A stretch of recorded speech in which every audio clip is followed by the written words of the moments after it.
Second world war के खौफनाक मंजर के बाद दुनिया को यह बात समझ आ गई थी कि वॉर किसी भी समस्या का सॉल्यूशन नहीं हो सकती है। इन फ्यूचर कोई भी कंट्री एक दूसरे पर हावी ना होने पाए, इसके लिए यूनाइटेड नेशन जैसे ऑर्गेनाइजेशंस बनाए गए, जिसके बाद लगा था कि दुनिया को वॉर से छुट्टी मिल जाएगी। लेकिन ये किसी ने नहीं सोचा था कि 21वीं सेंचुरी में ऐसी वॉर होगी जिसे चाहकर भी कोई नहीं रोक पाएगा। हम बात कर रहे हैं पिछले 2 साल से चल रहे रशिया यूक्रेन वॉर की। यूनाइटेड नेशन में रशिया के खिलाफ 143 देशों की वोटिंग के बाद भी पुतिन ने यूक्रेन पर अटैक करना बंद नहीं किया।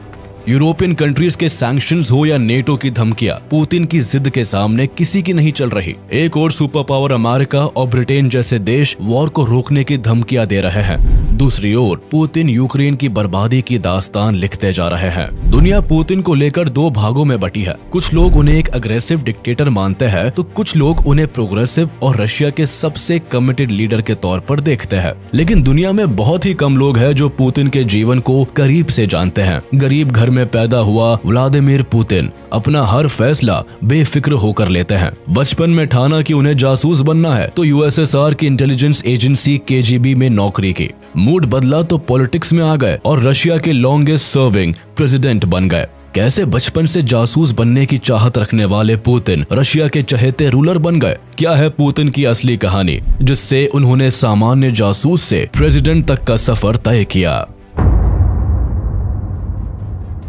व्लादिमीर पुतिन का जन्म 7 अक्टूबर 1952 को यूएसएसआर के लेनिनग्राड में हुआ, जो आज के दिन सेंट पीटर्सबर्ग के नाम से जाना जाता है। यह वही शहर था जिसे सेकेंड वर्ल्ड वॉर के दौरान जर्मन सेना ने 872 डेज तक सीज करके रखा था। इसी दौरान 8 लाख लोगों को बुरी तरह से मार दिया गया था और लाखों लोग खुद ब खुद भूख प्यास से मर गए थे। पुतिन अपने घर में 3 भाइयों में सबसे छोटे थे। उनके पिता स्पिरिडोनोविच पुतिन यूएसएसआर की नेवी में नौकरी करते थे, जबकि उनकी मां मारिया इवानोवना शेलोमोवा एक फैक्ट्री वर्कर थी। पुतिन के जन्म से पहले ही उनके दोनों भाइयों की मौत हो गई थी। एक भाई 1930 के दशक में मर गया था तो दूसरा 1942 में वर्ल्ड वॉर 2 के बाद आई भूखमरी से खत्म हो गया था। पुतिन एक गरीब परिवार से था। हालात ऐसे थे कि माँ बाप दोनों के कमाने के बाद भी घर का खर्च चलाना मुश्किल था। पूरा परिवार एक जर्जर कमरे में रहता था। एरिया ऐसा था कि पुतिन का बहुत सारा वक्त घर के बाहर चूहों को भगाने में चला जाता था।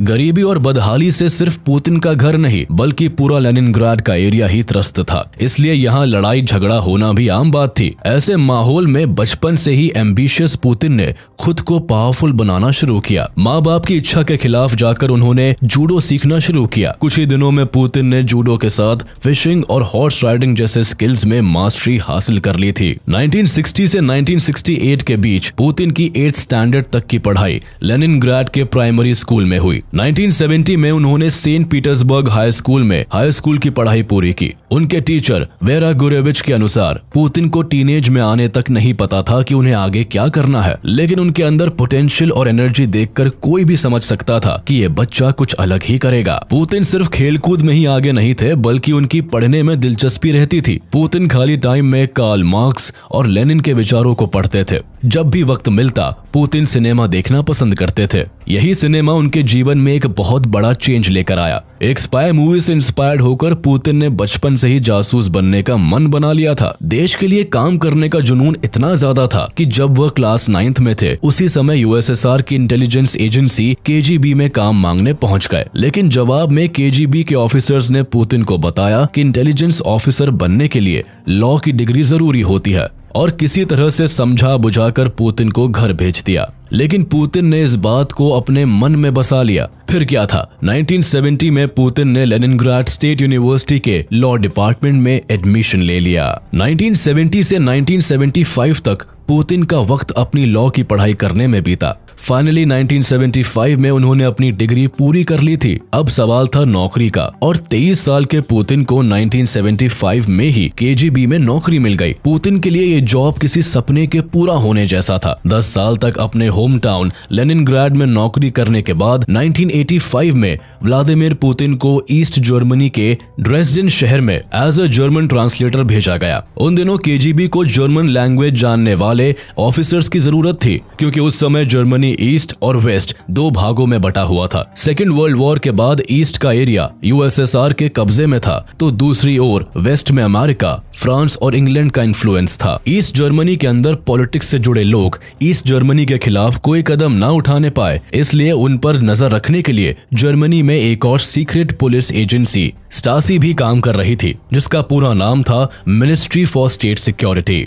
As a German translator, Putin के शानदार काम और इंटेलिजेंस की चर्चा पूरे केजीबी ऑर्गेनाइजेशन में होने लगी, और यही वजह थी जल्द ही केजीबी के बिहाफ पर पुतिन ने स्टासी के साथ एज अ पुलिस ऑफिसर भी काम किया, जहां वो जर्मनी के अंदर यूएसएसआर के खिलाफ होने वाले एक्शंस पर नजर रखने लगे। और इसी के चलते कुछ ही दिनों में नेटो के प्लान को ट्रैक करने की रिस्पॉन्सिबिलिटी भी पुतिन के हाथ में आ गई थी। जल्द ही केजीबी के ड्रेसडन ऑफिस में किसे रिक्रूट करना है, किसका ट्रांसफर करना है, सारी अथॉरिटीज पुतिन के अंडर में आ चुकी थी। उस समय जर्मनी पर 4 देशों का कब्जा था। वर्ल्ड वॉर 2 खत्म होने के बाद वेस्ट जर्मनी में अमेरिका, फ्रांस और ब्रिटिश का इन्फ्लुएंस था। दूसरी ओर ईस्ट जर्मनी यूएसएसआर के अंडर में था। शुरुआत से ही ईस्ट जर्मनी में रहने वाले लोग अपने ऊपर यूएसएसआर के कब्जे से खुश नहीं थे। उन्हें लगता था कि यूएसएसआर की गवर्नमेंट उनके लिए कुछ नहीं कर रही है, इसलिए वह अमेरिका के इन्फ्लुएंस वाले वेस्ट जर्मनी से मिलना चाहते थे। ये बात भी सच थी कि उस समय अमेरिका ने अपनी क्रेडिबिलिटी बढ़ाने के लिए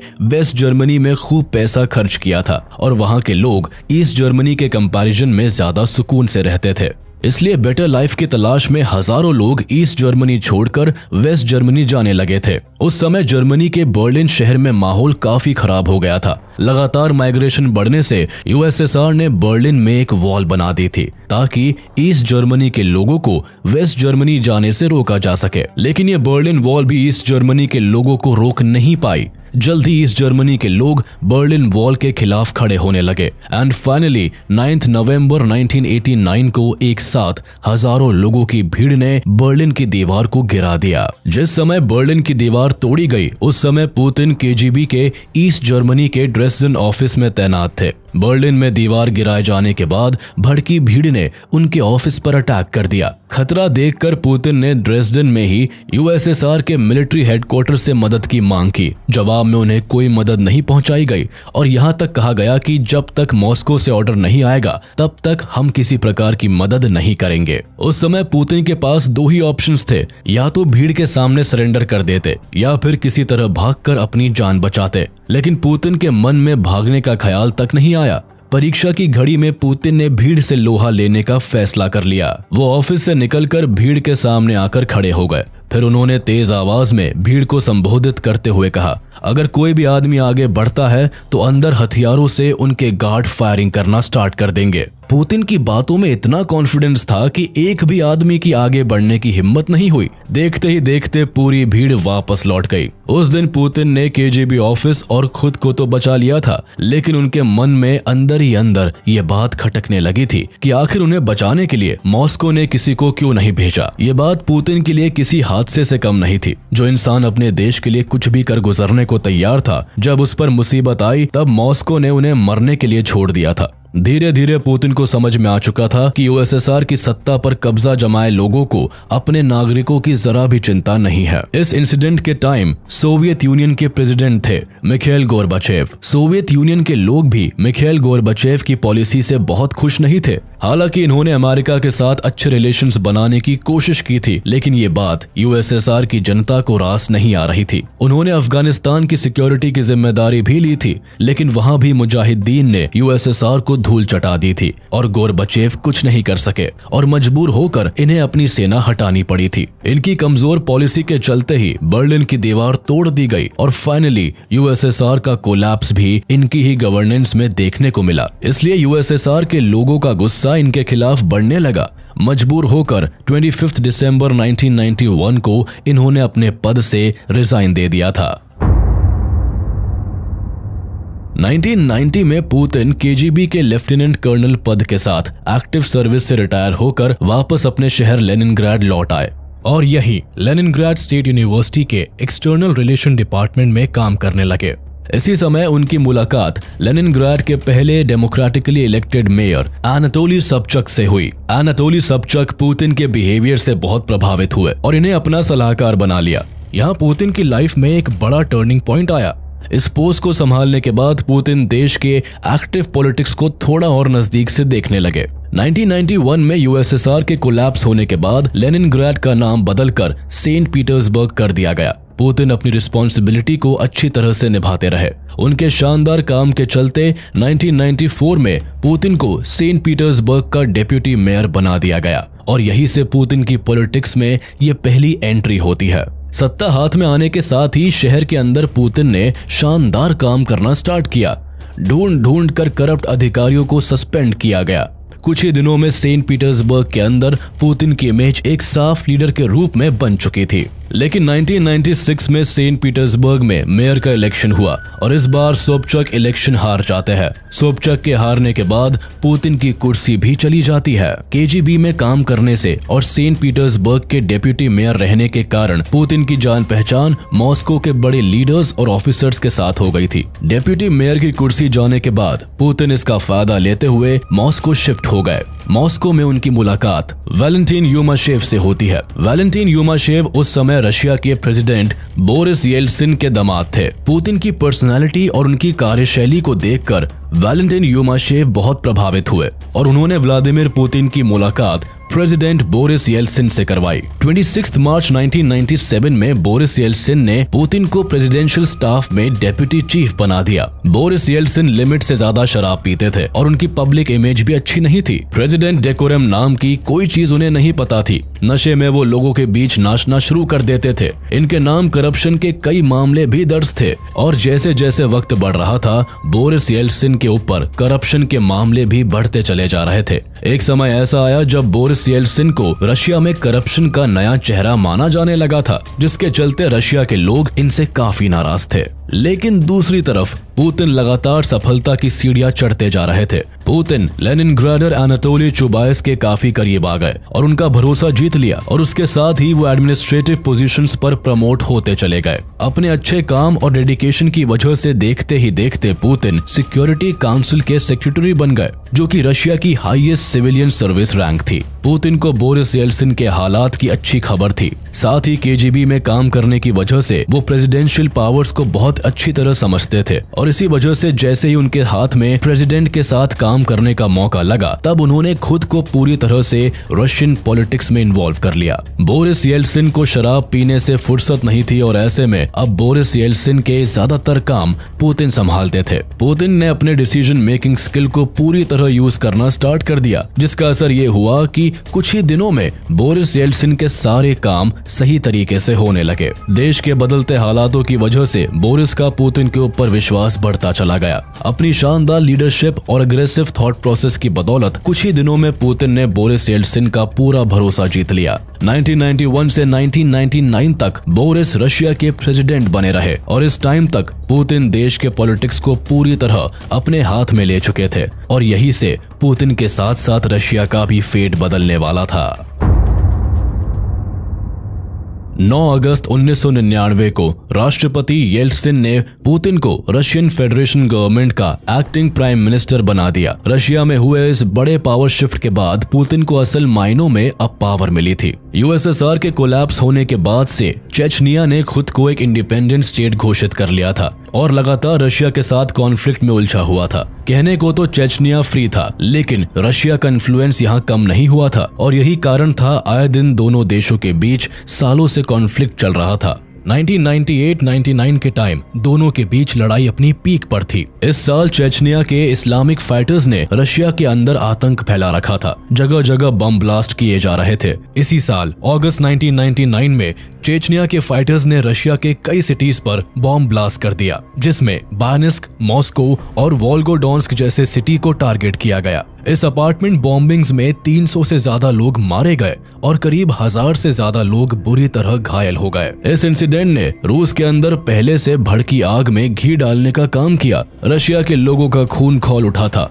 चेचनिया के खिलाफ गुस्सा आसमान चढ़ता जा रहा था। रूस की जनता किसी भी तरह चेचनिया के आतंकियों का खात्मा करना चाहती थी। देश के अंदर बढ़ता टेररिज्म देखकर प्रेसिडेंट बोरिस येल्सिन ने मन में ठान लिया कि इस बार वो चेचनिया को सबक सिखा कर रहेंगे। चेचनिया को हैंडल करने की पूरी जिम्मेदारी पुतिन को दी गई। पावर हाथ में आते ही पुतिन ने चेचनिया पर वॉर डिक्लेयर करते हुए अटैक करने का ऑर्डर दे दिया। पुतिन ने कहा अब चेचनिया पर मॉस्को का शासन होगा। हजारों की संख्या में मिलिट्री चेचनिया में एंटर करती है। अस्पताल, स्कूल, सिविलियन जो भी रशियन मिलिट्री के सामने आता है उसे डिस्ट्रॉय कर दिया जाता है। रशिया के इस वॉर से चेचनिया के अंदर तबाही का मंजर फैल चुका था। 80,000 से ज्यादा लोग मौत के घाट उतार दिए गए थे। इस वॉर को सेकेंड चेचन वॉर के रूप में जाना जाता है। रशियन सैनिकों के हेलमेट पर कैमरा लगा दिया गया था जिससे रशिया के लोगों को पता चल सके कि कैसे 300 रशियन लोगों की जान का बदला चेचनिया की बर्बादी से लिया गया था। इस खतरनाक रिवेंज से रशिया के अंदर पुतिन की एक नई इमेज सामने आई। रशिया के अंदर लोग पुतिन को हीरो के तौर पर देखने लगे थे।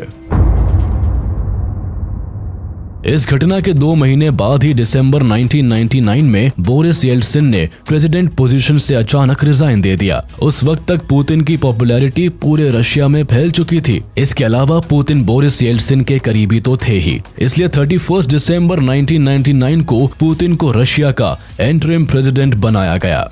मार्च 2000 में रशिया में प्रेसिडेंशियल इलेक्शंस हुए। रशिया की जनता ने पुतिन पर अपना पूरा विश्वास दिखाया। इलेक्शन के रिजल्ट में 53% वोट के साथ पुतिन पहली बार प्रेसिडेंट बने। कुर्सी संभालते ही पुतिन ने रशिया के अंदर शानदार काम करना स्टार्ट कर दिया। इसके बाद उन्होंने रशिया से करप्शन को खत्म करने की कसम खा ली। करप्ट लोगों पर नकेल कसी जाने लगी, सेना मजबूत होने लगी, लोगों की इनकम बढ़ने लगी, देश की जीडीपी में इजाफा हो रहा था और पुतिन के प्रेसिडेंट बनने का लाभ धीरे धीरे जनता को भी मिलने लगा था। जो लोग भूखे मरने की हालत में थे खुशहाल जिंदगी जीने लगे। महंगाई घट रही थी, लोगों की आमदनी बढ़ गई थी। दरअसल इन सब के पीछे का कारण कुछ और भी था। उस समय इंटरनेशनल लेवल पर रशिया के ऑयल की डिमांड दुनिया भर में बढ़ रही थी। डिमांड बढ़ने के साथ साथ तेल की कीमतों में भी इजाफा हो रहा था, जिसमें रशिया के लोगों की इनकम भी बढ़ने लगी और गरीबी मिटती चली गई। पुतिन को प्रेसिडेंट बनने के बाद रशिया के अंदर हुए इस चेंज से पुतिन को एक ग्रेट लीडर के रूप में देखा जाने लगा, जिसका इम्पैक्ट देखने को मिला साल 2004 में हुए अगले प्रेसिडेंशियल इलेक्शंस में। इस बार पुतिन को 71% वोट मिले और वो दोबारा रशिया के प्रेसिडेंट बने। लगातार मिल रही जीत से इतना तो तय हो गया था कि पुतिन ही अब रशिया के सर्वोसर्वा है। रूस का कॉन्स्टिट्यूशन एक आदमी को लगातार सिर्फ 2 बार प्रेसिडेंट बनने की इजाजत देता था। 2000 और 2004 में प्रेसिडेंट बनने के बाद पुतिन के 2 कार्यकाल पूरे हो चुके थे। रशिया में पुतिन के विरोधियों को लगता था कि 2008 के इलेक्शन में वो क्रेमलिन से बाहर हो जाएंगे, लेकिन पुतिन के दिमाग में कुछ ऐसा चल रहा था जिसके बारे में कोई सोच भी नहीं सकता था। मार्च 2008 के इलेक्शंस में पुतिन ने अपने करीबी दिमित्री मेदवेदेव को प्रेसिडेंशियल कैंडिडेट बनाया। पुतिन के इन्फ्लुएंस से दिमित्री मेदवेदेव इलेक्शन जीतकर प्रेसिडेंट बने और पुतिन प्राइम मिनिस्टर बन गए। पुतिन के इस मास्टर स्ट्रोक से पुतिन के विरोधी चारों खाने चित हो गए थे। पुतिन और दिमित्री मेदवेदेव ने मिलकर सितंबर 2011 में रशिया के कॉन्स्टिट्यूशन में बदलाव किया। अब तक जहां प्रेसिडेंट का कार्यकाल 4 साल होता था, इसे बढ़ाकर 6 साल कर दिया। 2012 में एक बार फिर रशिया के अंदर प्रेसिडेंशियल इलेक्शन की तैयारियां शुरू हो गई थी। पुतिन तीसरी बार प्रेसिडेंट बनने के लिए तैयार थे। रशिया के कॉन्स्टिट्यूशन के अनुसार लगातार 2 बार से अधिक प्रेसिडेंट बनने पर रोक थी, लेकिन ये कहीं भी मेंशन नहीं किया गया था कि 3 बार कोई प्रेसिडेंट नहीं बन सकता है। यही कारण था पुतिन ने तीसरी बार उम्मीदवारी ठोककर अपने प्रचार प्रसार में जुट गए थे। इससे उन लोगों के मंसूबों पर पानी फिर गया था जो पुतिन को रशियन पॉलिटिक्स से बाहर देखना चाहते थे। लिहाजा रशिया के अलग अलग शहरों में ऑपोजिशन पार्टी के नेताओं द्वारा पुतिन के खिलाफ प्रोटेस्ट किया गया, लेकिन ये प्रोटेस्ट पुतिन का बाल भी बाका नहीं कर पाया। जनता ने फिर पुतिन का साथ दिया। मार्च 2012 में तीसरी बार पुतिन रशिया के प्रेसिडेंट बने। इसी तरह से 2018 में पुतिन 4th टाइम रशिया के प्रेसिडेंट बने। रशिया में प्रेसिडेंट को हेड ऑफ स्टेट का दर्जा दिया जाता है। यहाँ के कॉन्स्टिट्यूशन के अनुसार सबसे ज्यादा पावर प्रेसिडेंट के हाथ में होती है। यहाँ तक कि जजेस भी प्रेसिडेंट की मर्जी से चुने जाते हैं। कहने को तो रशिया डेमोक्रेटिक कंट्री है और यहाँ कोई भी इलेक्शन लड़ सकता है, लेकिन इसके बावजूद इलेक्शन का रिजल्ट हमेशा पुतिन के ही पक्ष में आता है। जिस तरह बॉर्डर के बाहर पुतिन किसी की नहीं सुनते, ठीक वैसे ही रशिया के अंदर भी पुतिन के खिलाफ बोलने वाले लोगों के लिए कोई जगह नहीं है। पहली बार प्रेसिडेंट बनने के बाद जब रशिया के रिचेस्ट मैन मिखाइल खोडोरकोवस्की ने पुतिन से बगावत करने की कोशिश की तो 2003 में उनके खिलाफ फ्रॉड और टैक्स चोरी का आरोप लगा दिया गया और 2005 में उन्हें सालों के लिए जेल में भेज दिया गया। उनकी ऑयल एंड गैस की कंपनी यूकोस की सारी प्रॉपर्टी को मार्केट से भी कम वैल्यू में नीलाम कर दिया गया। पुतिन के रशिया में कंट्री के खिलाफ जाने पर सीधे सजा मौत होती है। जर्नलिस्ट एना पोलितकोवस्किया इसका सबसे अच्छा एग्जाम्पल है, जिन्होंने अपने रिपोर्ट में चेचनिया के अंदर ह्यूमन राइट्स के उल्लंघन पर सवाल उठा दिया था, जिसके बाद 7 अक्टूबर 2006 को मॉस्को में अपने अपार्टमेंट में एंट्री करते समय उन्हें मार दिया गया। ऐसा ही देखने को मिला 23 जून 2023 को, जब रशिया के private military partner Wagner group के चीफ एवजेनी प्रिगोजिन ने रशियन आर्मी से बगावत कर दी थी। पुतिन ने प्रिगोजिन से मिलकर मामले को शांत तो कर लिया था, लेकिन ठीक 2 महीने के बाद 23 अगस्त 2023 को उनका बिजनेस जेट क्रैश हो जाता है, जिसमें उनके साथ अन्य 9 लोग भी सवार रहते हैं। इस घटना के बाद अटकलें लगाई जा रही थी कि यह दुर्घटना नहीं थी, बल्कि प्रिगोजिन को मारने के लिए एक सोची समझी हुई चाल थी। रशिया की बागडोर पुतिन के हाथ में आते ही रशिया के अंदर कई इनक्रेडिबल चेंजेस देखने को मिलने लगे। यूएसएसआर के कोलैप्स के बाद अलग हुए ज्यादातर देशों में वेस्टर्न कंट्रीज, खासकर अमेरिका का इन्फ्लुएंस बढ़ रहा था। इससे रशिया के सामने अपनी बाउंड्रीज को सिक्योर रखने का चैलेंज था। पुतिन जब से सत्ता में आए हैं, उनकी एक नजर बाउंड्रीज पर ही रही। फिर चाहे अगस्त 2008 में जॉर्जिया पर कब्जा करना हो, 2011 में लीबिया से वॉर लड़ना पड़ा हो या 2014 में यूक्रेन के शहर क्रीमिया पर कब्जा करना हो, पुतिन ने अपने इरादे साफ कर दिए हैं। देश की सिक्योरिटी से बढ़कर उनके लिए कुछ भी नहीं है और यही कारण है पूरी दुनिया की खिलाफत के बाद भी पुतिन 2022 से लगातार यूक्रेन के साथ आर्म्ड कॉन्फ्लिक्ट में उलझा हुआ है।